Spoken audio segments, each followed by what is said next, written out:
You're listening to an Airwave Media Podcast. Get cash for clothes at Plato's Closet in North Charleston and West Ashley. It's so easy. Recycle, earn cash, repeat. We pay cash on the spot for your trendy, gently used clothing, shoes, and accessories. At Plato's Closet, we buy all seasons, all day, every day. It's time to clean out your closet and cash in. Bring in your denim, graphic tees, athletic wear, shoes, handbags, and more. Sell your styles to Plato's Closet for cash. Then, do it again. Plato's Closet, located in West Ashley on Sam Rittenberg Boulevard and North Charleston on Rivers Avenue.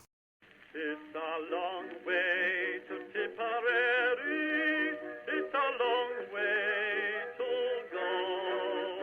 It's a long way to Tipperary, to the sweetest girl I know. Goodbye, Piccadilly, farewell, Leicester Square. It's a long, long way to Tipperary.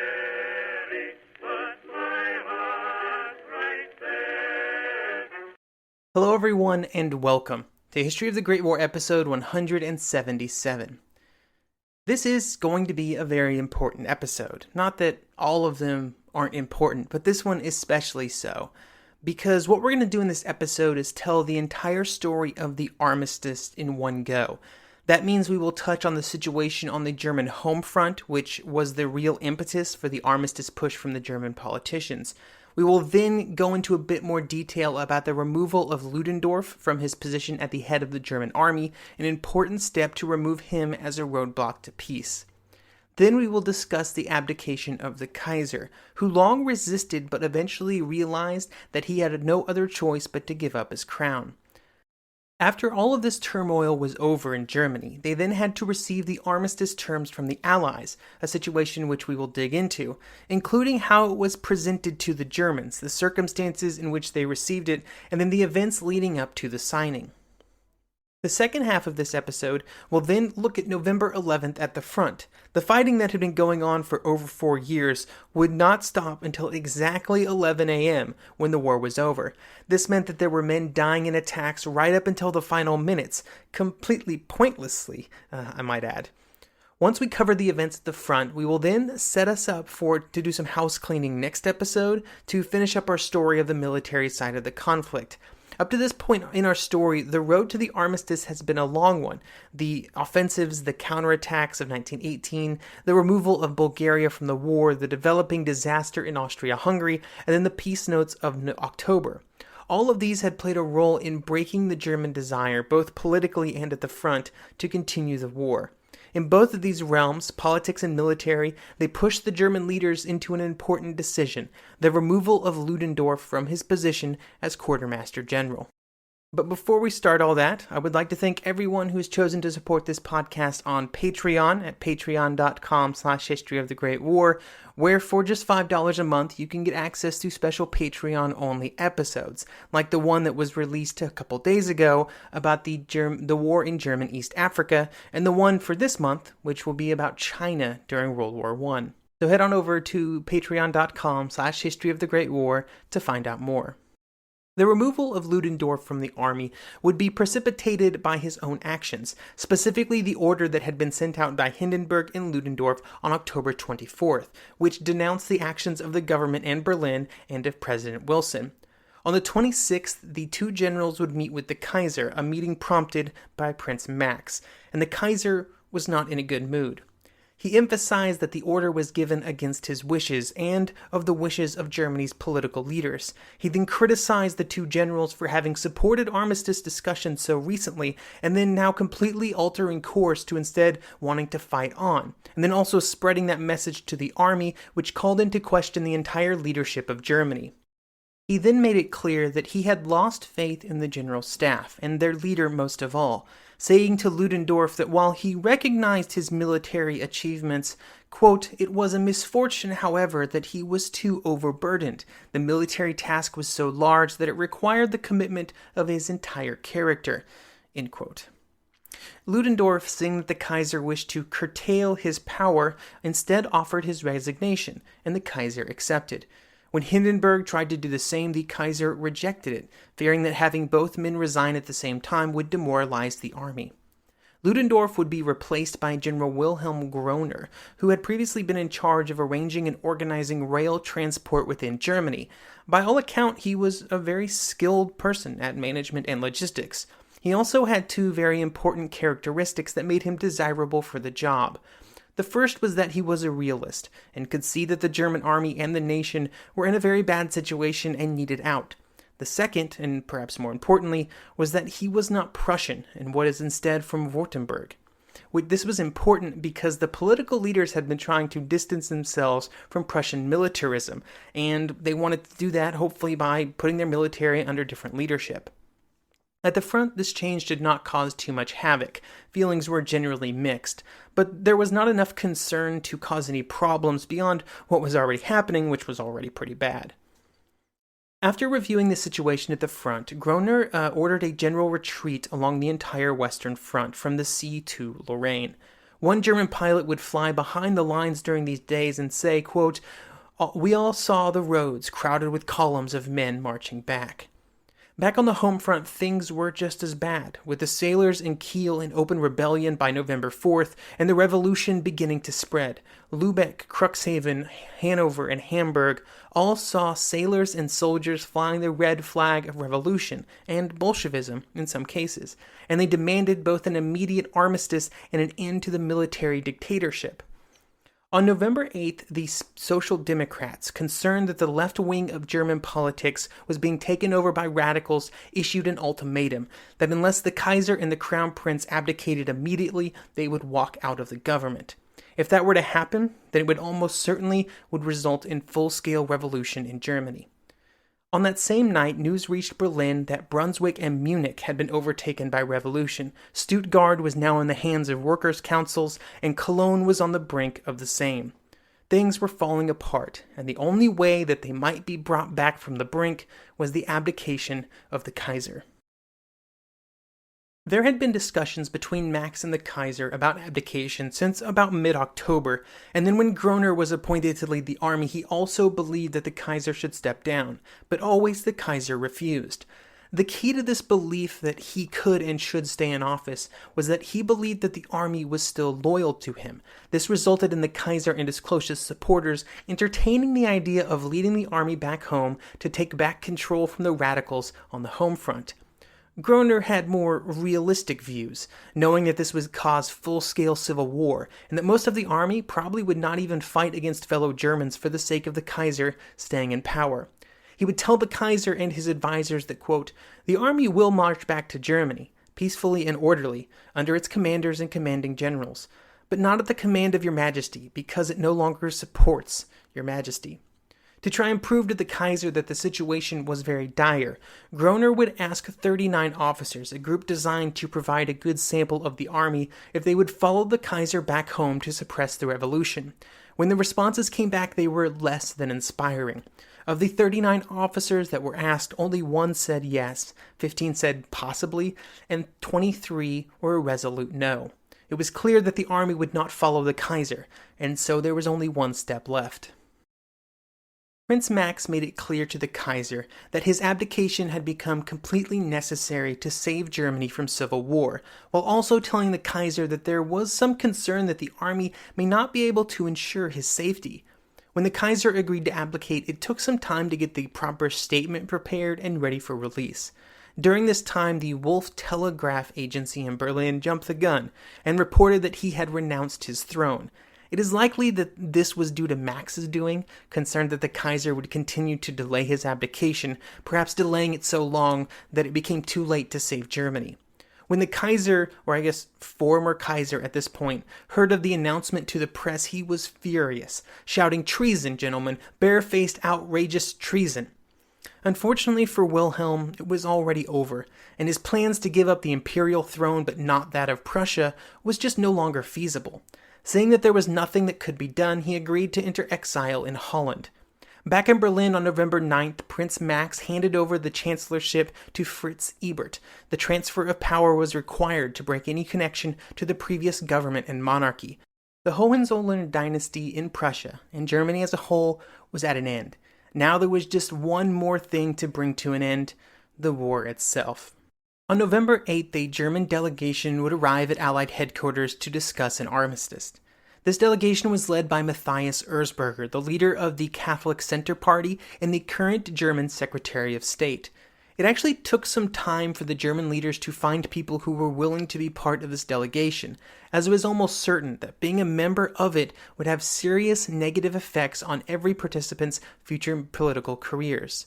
Erzberger was only persuaded to accept as a matter of duty to the nation, and he would pay for it, because in 1921 he would be shot to death by German ultranationalists who regarded his part in the delegation as nothing short of treason to his country.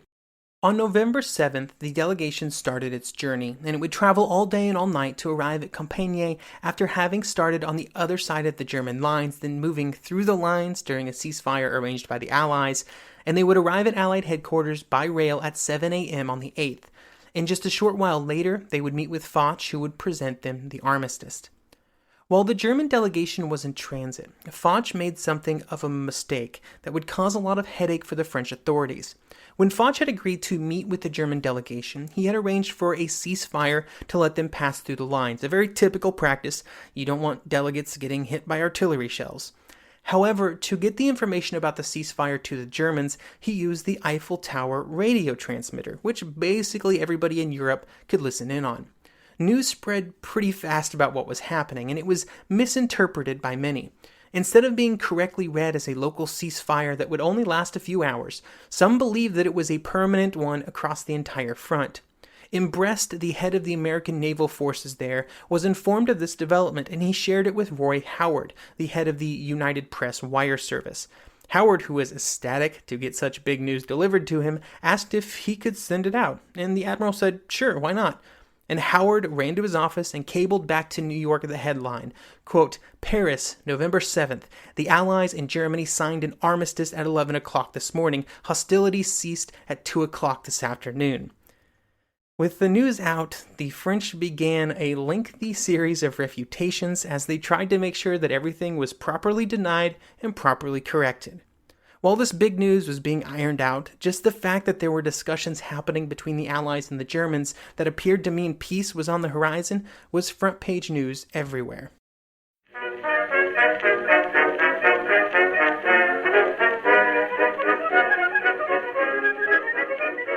The one truth about human history is that change is inevitable. But the one thing that has never changed is that humans need food to survive. There are many ways to get that food, but one of the easiest ones is Factor. Factor delivers ready-to-eat meals right to your door. All you have to do is heat them up and dig in. In 2 minutes, you can be eating tasty keto or vegan options, or any of their 35 options that they have available every week. So you can choose maybe the cheesy garden herb chicken, maybe the Santa Fe green chili beef skillet, or perhaps the Caribbean spiced tofu. It is all delicious, and if you have a bit of a sweet tooth, Factor still has you covered with a wide range of snack and smoothie options. Chocolate mocha cheesecake, snickerdoodle macaroons. Any of that sound good?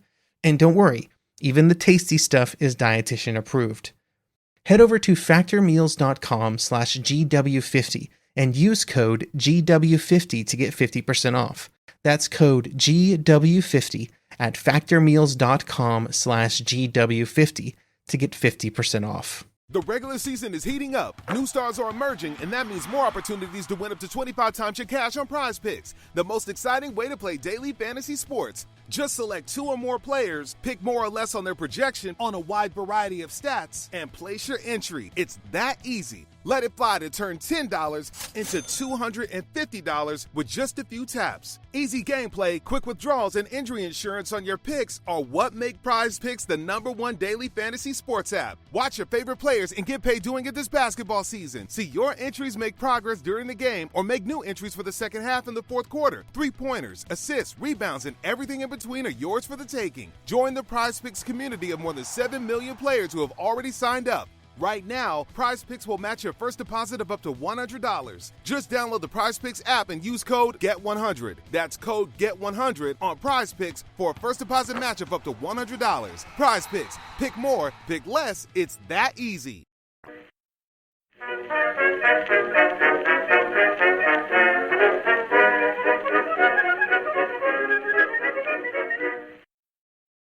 Once the German delegation had arrived and met with Foch, they were informed about the terms of the armistice. It had 34 clauses, and they included the following. Germany had to evacuate all occupied territory in Western Europe. This included Alsace-Lorraine, which was technically part of Germany. The Germans had to remove all military troops from west of the Rhine River, and they had to give the Allies 3 bridgeheads over the river which they would garrison. These would be at Mainz, Koblenz, and Cologne. The Germans would have to give 5,000 locomotives, 150,000 rail cars, 10,000 trucks to the Allies. All submarines and capital ships of the High Seas Fleet must be surrendered. All of the territory gained by Germany in the treaties of Brest-Litovsk and with Romania had to be given up. Huge amounts of military equipment had to be surrendered, including thousands of machine guns, aircraft, and more artillery pieces than Germany even had. And they had a lot. Germany also had to agree to the continuation of the blockade, which was already starving the country, while at the same time agreeing to hand over 140,000 head of cattle, among other livestock, which would just make the food situation even worse. Meeting all of these obligations would have been impossible, and Erzberger knew that, but there were no negotiations to be had. From the time that it was presented to them, the German delegation had only 72 hours to accept, which would mean that they would have to accept before 11 a.m. on November 11th. After they had been presented with the information, Erzberger radioed to Berlin to get instructions on how to proceed.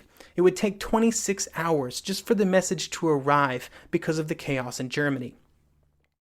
A response would not be received until 7 p.m. on November 10th, with the response being, Erzberger, you have the authority to sign the document, I guess.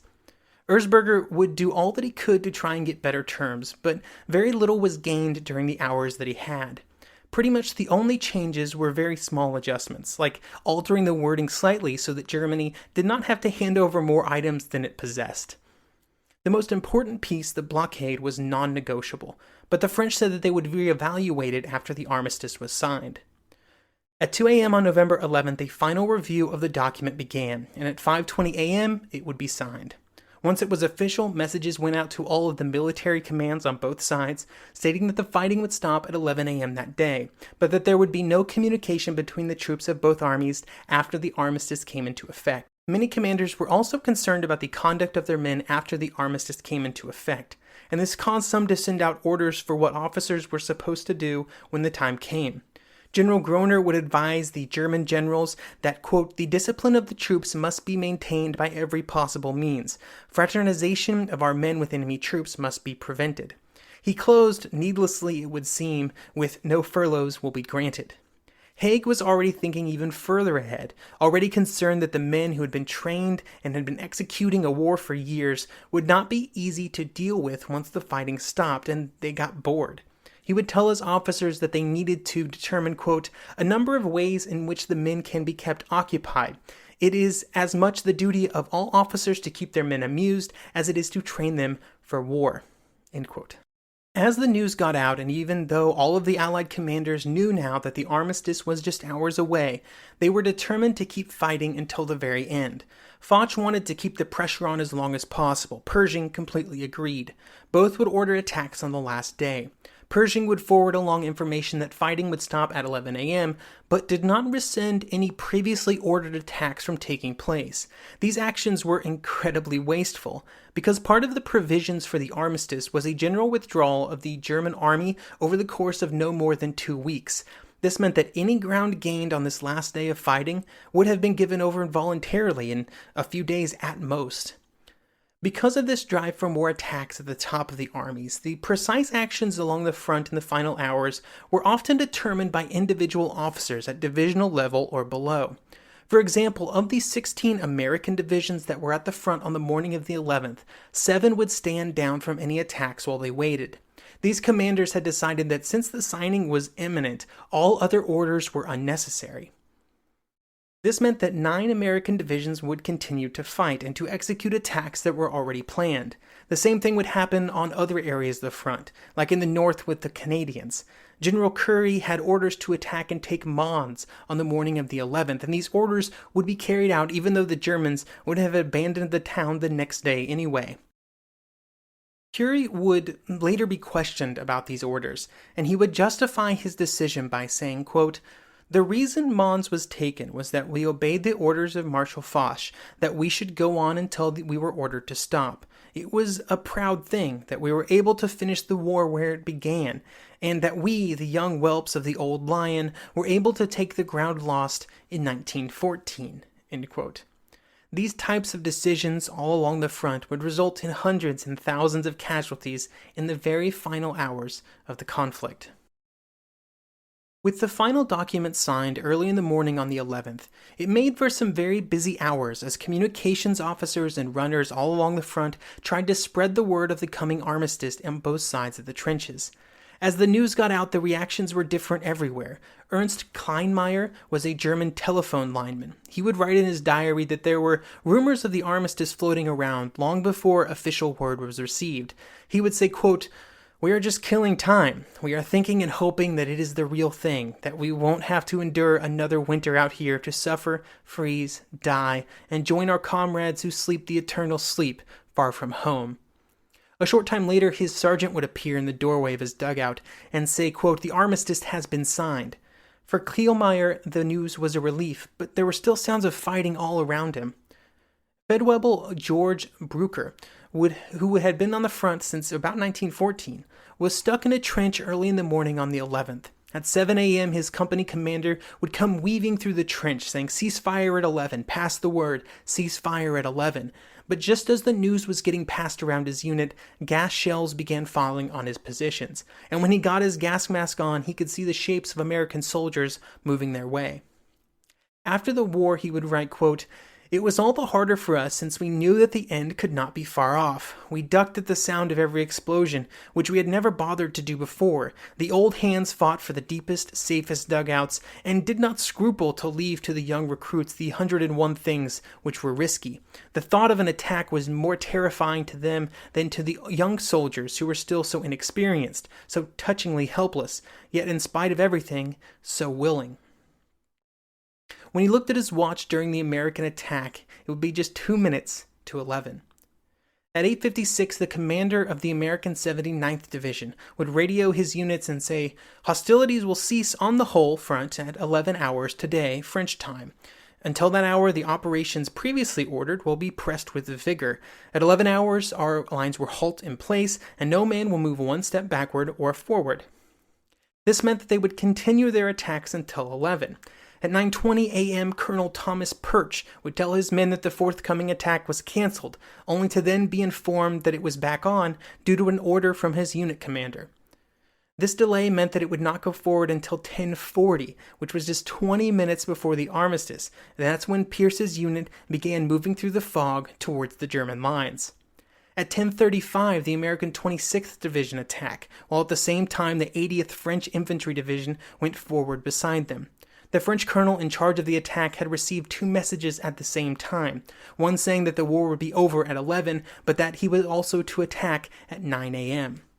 All along the front, commanders prepared for the coming armistice. In some cases, battery commanders who were preparing to fire their final artillery rounds of the war attached long cords to their guns so that tens or even hundreds of men could pull the rope for the last round of the war.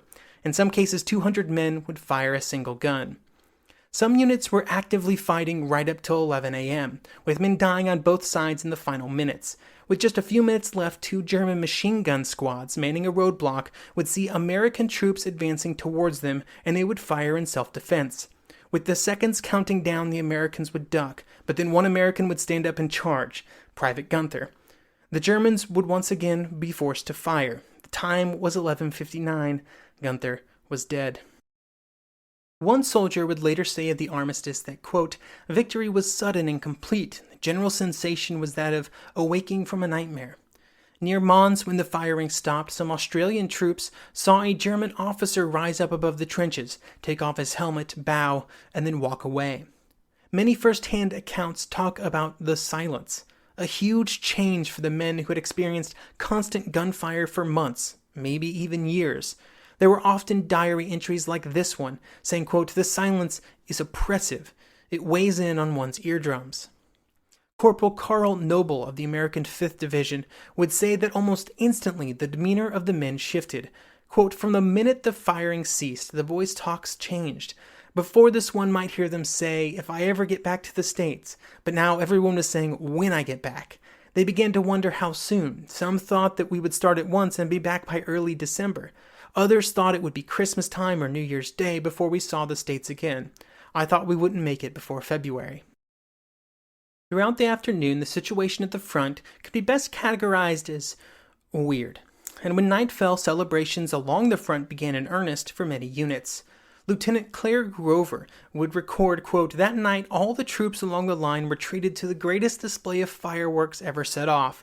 Both sides were setting off their entire pyrotechnic supply of rockets, very candles, red, blue, green, all were sparkling in the air. Private Schwartz would have a similar story to tell. Quote, we could see how we were surrounded by the Germans when they set off the different signal rockets. It was a very beautiful sight, as they had a lot of different kinds. After the Germans were through celebrating, we tucked ourselves in for the night, as we were not allowed to celebrate in any way, except dig in to hold our line in case anything would start back up. Along with various celebrations, final war orders were sent out to units by their commanding officers. In many of these, especially on the German side, there were congratulations and word to try and ease the pain of defeat. General Karl von Ehman would write to his troops that, quote, undefeated and tested again and again in numerous battles, you are terminating the war in enemy country. What you have accomplished in the face of an enemy force many times superior to ours in number belongs to history. With unbroken ranks, each one staunchly in his place, proudly as we left in 1914, so we want to return to our native soil. The war was over. After the war, especially in America, there were lengthy discussions and investigations into the actions of the armies on the 11th. The fact that so many soldiers were killed in attacks after it was known that the war was ending was something of a scandal. In America, the congressional investigation would say that this was needless slaughter, but the final report stopped short of open criticism of the Army, avoiding any direct accusations of incompetence or blame. I hope you will join me next episode as we look at the immediate aftermath of the Armistice. Germany is near revolution. The High Seas Fleet determines that it doesn't want to be captured, and the Allies try to deal with the immediate effects of victory.